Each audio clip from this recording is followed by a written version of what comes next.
Friends, good morning. இதோ கோயம்புத்தூரோடைய புத்தம்புது பாலம் 10 கிலோமீட்டருக்கு பாலங்க.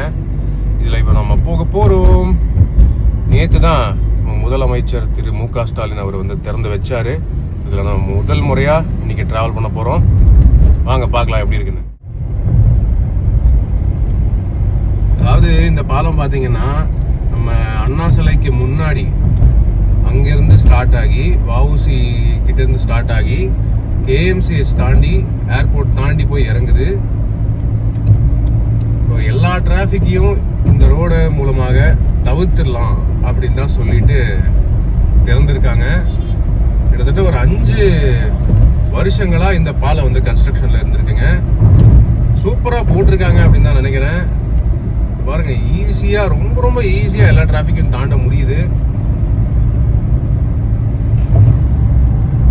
ஸ்மூத்தா இருக்கு, பரவாயில்ல. மீதி பாலம் மாதிரி இவங்க மேடு பள்ளமா போட்டு வைக்கல, நல்லா இருக்கு.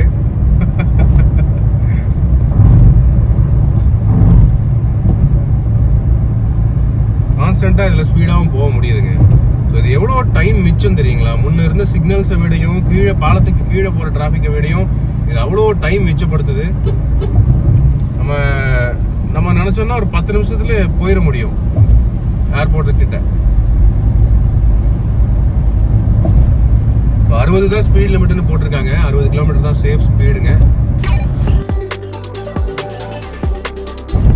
பெங்களூருக்கு அடுத்தது இந்த மாதிரி லென்த்தான பாலம் இருக்கிறது நம்ம தமிழ்நாட்டில் அது இங்கே தாங்க. ஆக்சுவலி நல்லா இருக்கு.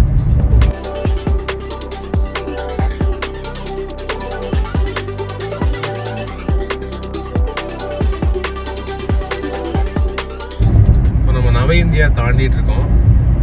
இந்துஸ்தான் காலேஜ் அந்த எல்லாம் தாண்டிட்டு இருக்கோம்.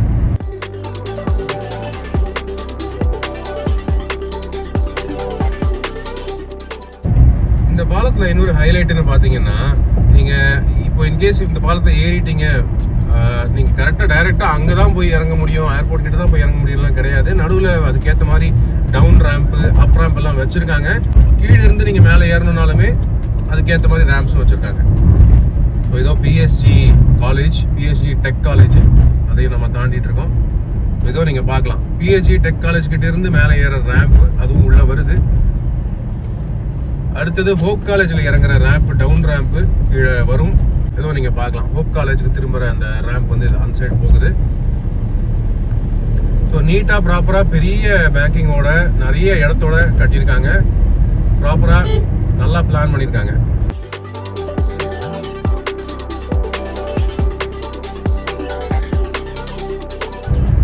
ஸோ அடுத்து ஹோப் காலேஜோடைய விட்டு வருது.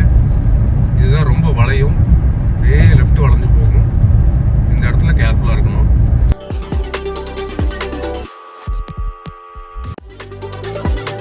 இதுதாங்க இருக்கிறதுலே ஹையஸ்ட் பிட்டு. லைட்டா மேலே ஏறி இந்த பாலத்தை இருக்கிறதுலே ஹைட்டான பிட்டு இந்த ஹோப் காலேஜ் தாண்டி வர்ற பிட்டு தான். ஏன்னா அது ஏற்கனவே பாலம், அந்த பாலத்துக்கு மேல இன்னொரு பாலம் கட்டியிருக்காங்க. உண்மையாவே கோயம்புத்தூருக்கு இது ஒரு மிகப்பெரிய விஷயங்க. பல டைம் மிச்சம் பண்ணலாம். கிட்டத்தட்ட ஒரு 1/2 மணி நேரம் கிட்ட மிச்சம் பண்ணலாம்.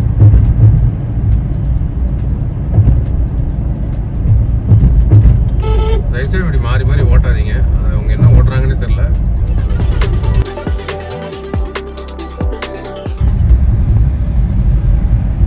ஏர்போர்ட்டுக்கு டவுன் ரேம்ப்பு 200 மீட்டர்ல வருது அப்படின்னு சொல்லிட்டு அங்க போர்டும் போட்டுருக்கு பாருங்க. ஏர்போர்ட்டுக்கு கீழே இறங்க வேண்டிய டவுன் ரேம்ப்பு. இங்க இறங்கணும், நீட்டா இடைவெளி விட்டு இறங்கலாம். அந்த பாலம் இன்னும் கொஞ்சம் தூரம் போகுங்க. இன்னும் ஒரு 500 மீட்டருக்கு பாலம் போகும். ஸோ ரேம்ப் முதற்கொண்டு ரொம்பவே நல்லா கட்டியிருக்காங்க. இதோ பார்த்தீங்கன்னா அரவிந்த் ஐ ஹாஸ்பிட்டல் கிட்ட இறங்குது. சிறப்பாக கட்டியிருக்காங்க. உண்மையாவே நம்ம தமிழ்நாடு கவர்மெண்ட்டுக்கு வாழ்த்துக்கள். நல்லா பண்ணியிருக்காங்க. இது கோயம்புத்தூர் மக்களுக்கு மிகப்பெரிய வரவேற்கத்தக்க ஒரு விஷயம்னு நினைக்கிறேன்.